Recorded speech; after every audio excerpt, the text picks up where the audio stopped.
Buenos días. ¿Han oído hablar de una enfermedad llamada miastenia gravis? ¿Sí o no? Bueno, no es una enfermedad tan infrecuente, pero tampoco es una enfermedad que se vea todos los días. Así que es posible que muchas personas no hayan oído hablar de ella. Pero otras personas, estoy seguro también, que sí han escuchado algo acerca de este término, miastenia gravis. Bien, es una enfermedad neuromuscular, es decir, una enfermedad que se produce por una alteración de la unión de los nervios con las placas receptoras de los músculos, es decir, la llamada sinapsis neuromuscular o neuromotora, que es donde llega la información de cómo queremos que se mueva un músculo determinado, que se contraiga, que se relaje, ahí llega esa información. Y esto, para que tengan una idea, bueno, esta terminación nerviosa, sinapsis, me decía, es la conexión entre la terminación de un nervio y una placa que está en los músculos que se llama placa neuromuscular. Aquí llega la información, el nervio le dice al músculo, contraete, y el músculo entonces, ¿qué hace? Aquí se contrae, pero para esto hace falta que llegue un mensajero, alguien que le diga al músculo que debe contraerse, y en esta determinación lo que se libera es acetilcolina. La acetilcolina, que es un neurotransmisor del que ya hablamos, activa receptores en la parte muscular y entonces el músculo se contrae. En la miastenia se producen anticuerpos contra los receptores de acetilcolina y esto causa tres acciones diferentes, pero tres acciones que se complementan. Es decir, el anticuerpo, recuerden lo que es un anticuerpo, ataca al receptor y el receptor cuando llega a la acetilcolina pues no se sensibiliza, no transmite la señal. ¿Cuáles son las tres acciones? Primera, degradación acelerada de los enlaces cruzados de los receptores y endocitosis de esto. ¿Qué quiere decir esto? Esto quiere decir que los receptores se degradan, se destruyen y al mismo tiempo hay endocitosis, es decir, la célula, como ya el receptor está dañado, dice, bueno, pues para adentro y lo guarda porque no está cumpliendo su función. Segunda posible acción, un bloqueo del sitio de receptores, es decir, donde el receptor debe unirse a la acetilcolina queda bloqueado y por tanto no puede unirse a la acetilcolina y no puede transmitir la información de contracción. Y la tercera posibilidad es una lesión de la membrana muscular después de la sinapsis, ya postsináptica, por los anticuerpos y una activación del sistema del complemento que si ustedes vieron el ciclo de inmunología saben que va a destruir esta zona, o sea, va a atacar esta zona y destruirla. Son las tres posibles acciones. Primera, dañar el receptor y entonces la célula, como el receptor está dañado, lo introduce dentro, lo guarda. Segunda, bloquear el sitio donde se une la acetilcolina con el receptor y por tanto no hay señal, no se transmite señal ninguna. Y tercera posible acción, una lesión de la membrana después de la sinapsis, después de la unión del nervio con el músculo y esto hace que se produzca una activación del sistema de complemento, que es un sistema que ataca a estas células. Son las tres posibles acciones que puede producir estos anticuerpos. Los anticuerpos son autoanticuerpos, es decir, es una enfermedad autoinmune. Son tipo inmunoglobulina G. Para los que vieron el ciclo de inmunología saben de qué estoy hablando, que es la inmunoglobulina más frecuente que se produce. Son producidos por activación de los linfocitos T helper, TH, activadores, y por tanto, por todas estas razones, o sea, presencia de anticuerpos producidos por el mismo cuerpo contra estructuras del mismo cuerpo, activación por el sistema del linfocito T activador o T auxiliador, esto se considera la miastenia gravis como una enfermedad autoinmune. Como no llega una señal adecuada a la célula muscular, se libera más acetilcolina, porque ¿qué pasa? El nervio lo que entiende es que no me está respondiendo, pues a mandar más neurotransmisores, a activar más. Esto hace que se agote la célula muscular. Como recibe mucha acetilcolina, pero no puede responder a ella de forma adecuada, pues hay un agotamiento. El nervio se agota, se le acaba la acetilcolina, el músculo tampoco puede responder y entonces cada vez hay menor estimulación de las fibras de las fibras musculares. ¿Por qué? Porque ya el músculo está gastando toda acetilcolina, manda acetilcolina para estimular más, manda acetilcolina, se acabó la acetilcolina y ahora no puede estimular y entonces aparece una fatiga que va empeorando a medida que la persona trata de hacer un esfuerzo. O sea, fatiga miasténica. Al principio comienza, más o menos se contrae, más o menos tiene actividad motora, pero después se va agotando y llega un momento que ya no puede hacer nada, está cansado. Esto que lleva, fatiga muscular. O sea, los músculos se fatigan, se cansan muy rápidamente después del ejercicio. Porque cuando está ya no ha comenzado a ejercitarse, está en reposo, pues el músculo responde un poquito más a la acetilcolina, a las cantidades enormes que va liberando el nervio, ¿no? Hay una debilidad muscular progresiva y esto hace que la persona se sienta agotada y tiene que reposar un rato para recuperarse. Reposa un rato, le da un tiempo al nervio que el nervio produzca más acetilcolina y bueno, puede ya hacer algún tipo de actividad. O sea, inicio, el nervio produce acetilcolina, activa al músculo, el músculo se contrae, empieza, bueno, pues hay una respuesta motora, pero no es la que estaban esperando, entonces el nervio produce más acetilcolina, libera más acetilcolina, el músculo va haciendo cada vez más lo que puede, se va acabando la acetilcolina que libera el músculo disminuye su actividad, aparece la fatiga, la persona reposa, le da un chance al nervio, a que el nervio produzca más acetilcolina y bueno, pues puede comenzar de nuevo, ¿no? Esta es la llamada fatiga miasténica. Estos anticuerpos maduran un órgano, que ya esto hablamos también, el ciclo de inmunología, que está situado en la parte superior del tórax, el timo, son los linfocitos T auxiliadores, el timo crece hasta la pubertad y después de esto va atrofiándose en el adulto. Y en el adulto quedan restos del timo. En pacientes con miastenia se encuentran tumores benignos del timo. En un 10% de ellos, un 10% de los pacientes con miastenia tienen un tumor del timo. Y entonces un timoma, que es como se llama. Y en el resto de los casos se encuentran restos de células inmunitarias con hipertrofia linfoide del timo. O sea, el timo está, los restos que quedan en el adulto están un poco aumentados con células ahí. Esto explica que haya una cantidad de linfocitos T auxiliadores producidos por el, o sea, activados por el timo, que sea mayor de la habitual. Y por eso la miastenia se relaciona con tumores del timo, hipertrofia del timo o restos de timo con células inmunológicas activadas. Hay una relación miastenia-timo. Esta glándula que ya les dije que en el adulto se atrofia, lo que quedan son unos restos ahí mínimos. La hipertrofia solo se encuentra normalmente en el vaso y los ganglios linfáticos cuando el organismo responde inmunológicamente a la agresión, o sea, cuando hay una agresión externa, el organismo tiene entonces una hipertrofia de estos tejidos, de ciertos tejidos parecidos a los del timo, tejidos linfáticos, en vasos y ganglios linfáticos, para activar los linfocitos T. No el timo. El timo ya lo que quedan son unos restos ahí fibrosos. Pero en el paciente con miastenia hay células inmunológicas de estas capaces de activar el linfocito T helper, T auxiliador, en el timo. Los timomas, estos tumores de timo, son benignos casi siempre, pero también pueden malignizarse. Raras veces, pero pueden hacerlo. No está clara, muy clara fisiológicamente la relación timo-miastenia. Se cree que las anomalías del timo van a mandar señales erróneas para algunas células inmunológicas y esto es una parte de la teoría que también aparece en algunos casos de enfermedades autoinmunes y esto hace que se produzcan anticuerpos contra el receptor de acetilcolina. El 65% de los pacientes con miastenia grave tienen hipertrofia del timo. Un 10% tienen timoma, un 65% hipertrofia del timo. Como ustedes ven, hay una relación que no está clara desde el punto de vista fisiopatológico, pero hay una relación muy evidente entre el timo y la miastenia grave. El diagnóstico de miastenia se hace por el cuadro clínico y el de laboratorio. En laboratorio lo que se busca es la presencia de anticuerpos contra receptores de acetilcolina. Y el otro método muy útil es la electromiografía, o sea, el estudio de las señales eléctricas que llegan a los músculos. O sea, cuadro clínico, la fatiga miasténica muy característica, o un cuadro clínico que vamos a describir, la presencia de anticuerpos contra receptores de acetilcolina y los resultados de electromiografía. Los más importantes, los dos últimos. ¿Por qué? Porque hay algunas pseudomiastenias, algunas enfermedades que se parecen a la miastenia, pero que no son miastenia propiamente. Y en este caso, bueno, vamos a hablar de estos dos que vamos a hablar de los tres, vamos a hablar de cuadro clínico, vamos a hablar también de los demás. Vamos a comenzar por el cuadro clínico y el cuadro clínico se caracteriza por debilidad muscular. Esta debilidad muscular aumenta con el ejercicio, característico de la miastenia, y mejora con el reposo. Ya explicamos por qué.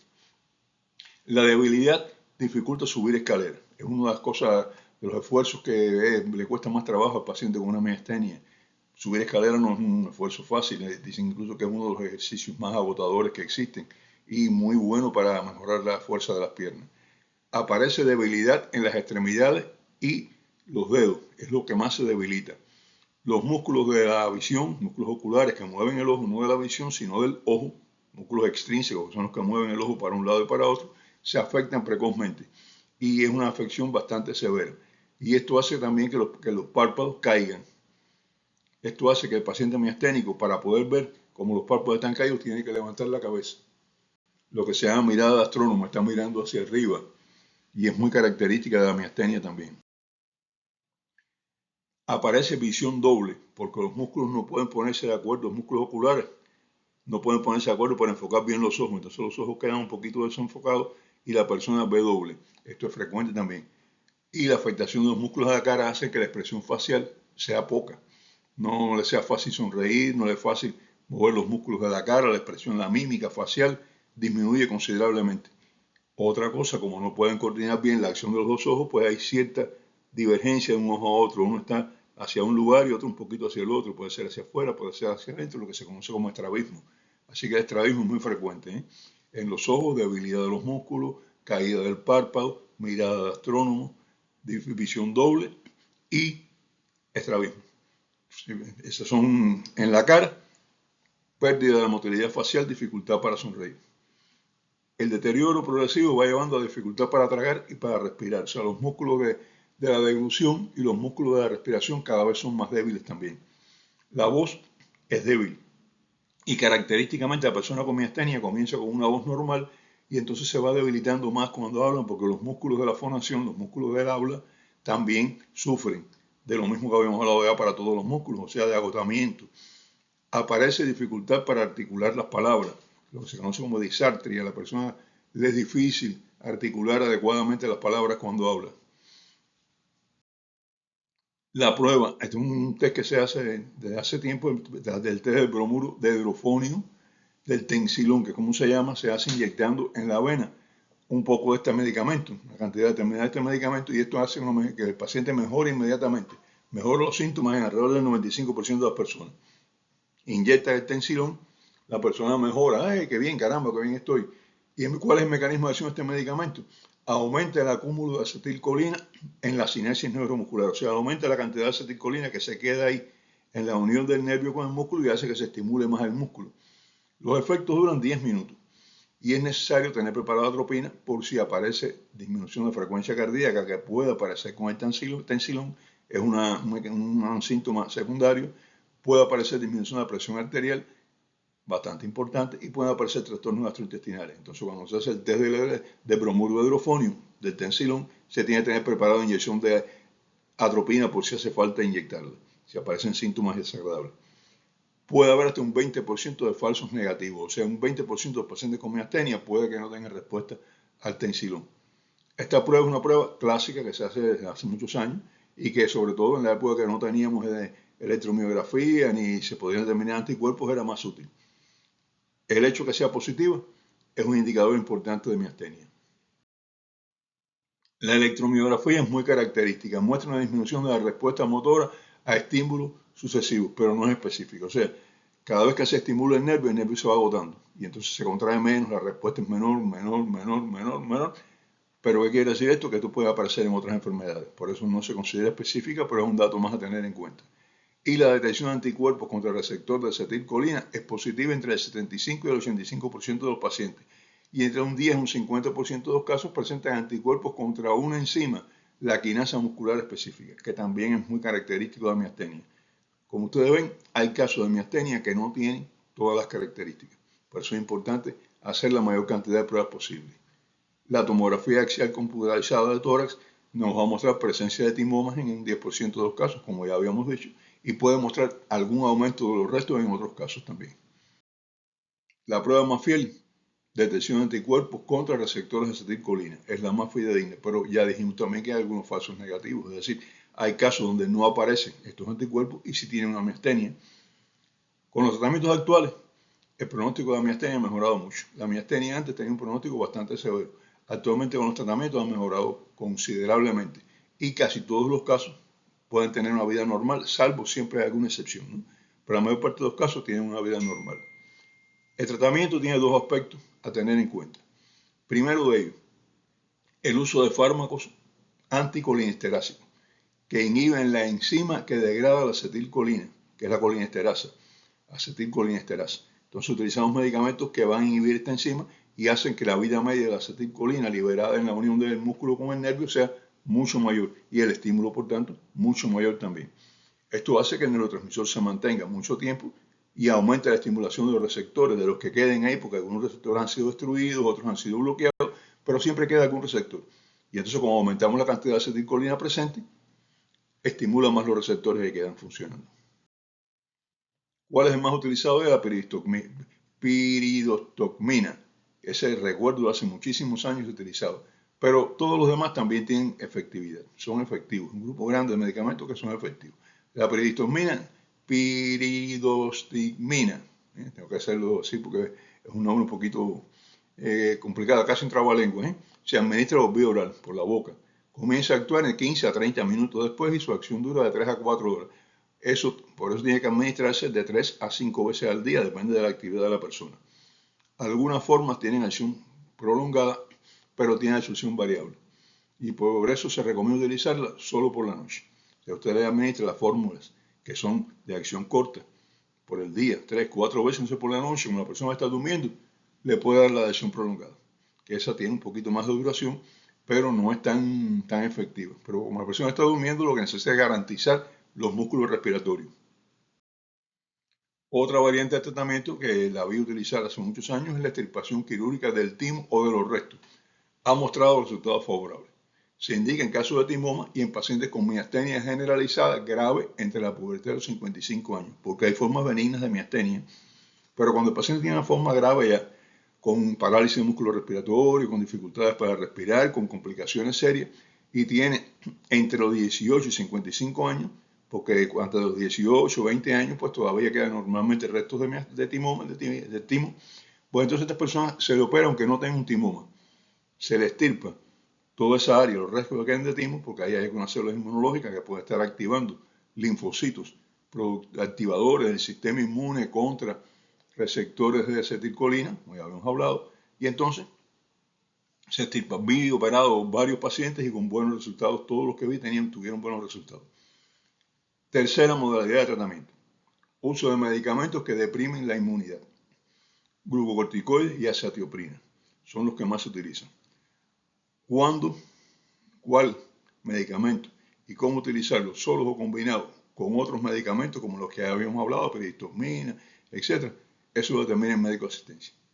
Si el caso va a ser operado, si el caso va a utilizar piridostigmina, si el caso va a utilizar un inhibidor inmunológico, bueno, el médico asistente, que generalmente hay personas dedicadas al tratamiento de miastenia, pues es el que determina en cada caso en particular cuál es el tratamiento adecuado para esa persona. No crean ahora que el tratamiento para todos es igual. El tratamiento depende de la clasificación, depende de algunas características, y entonces cada médico asistente es el que determina el tratamiento a utilizar. Cuarta modalidad de tratamiento que es eficaz a corto plazo es la plasmaféresis. Es decir, se extraen plasma del paciente, se le lavan de anticuerpos, es como una especie de lavado, se quitan los anticuerpos del plasma y se le vuelve a poner el plasma al paciente. La plasmaféresis. Muy importante, apoyo psicológico al paciente miasténico. Lo necesita, siempre necesita un apoyo psicológico. Existen formas clínicas que se limitan a los músculos de la miastenia ocular. Solamente se ven las alteraciones de los ojos. Otras afectan solo los músculos del cuerpo y no afectan los ojos. Otras a todos los músculos, tanto del ojo como de los cuerpos del cuerpo. Y entonces tenemos estos tres grandes grupos. No voy a darle toda la clasificación en detalle, pero bueno, tenemos miastenia que es ocular puramente, miastenia ocular y bimuscular, miastenia muscular sin afectación del ojo. Existen formas leves también que afectan poco a la persona que lo padece. Hay formas severas que se estabilizan y hay formas severas que progresan empeorando cada día más a pesar del tratamiento. Y en estas formas graves, como ya había mencionado también, que empeoran constantemente, que no mejoran con el tratamiento, aunque no tenga timoma, aunque no se observe una tomografía del resto de timo, se opera. Se opera y se quita todo lo que parezca timo por ahí, por esa zona. Y generalmente los resultados pues no son malos, son buenos. ¿Cuál es la complicación más temible de la miastenia? La llamada crisis miasténica. Hay una parálisis de musculatura respiratoria, necesita el paciente ser intubado y con ventilación mecánica. Vi algún caso hace muchos años, vi 1 o 2 casos que necesitaba intubación. Como ven, la miastenia grave es una enfermedad autoinmune, no frecuente pero tampoco tan rara, caracterizada por la producción de anticuerpos contra los receptores del neurotransmisor acetilcolina, y es una enfermedad autoinmune relacionada con los neurotransmisores. Estamos hablando de neurotransmisores, ¿eh? Y con todo esto, bueno, que ya el programa está extendiéndose, nos despedimos hasta el próximo programa. Muchas gracias por su atención y los espero. Hasta entonces.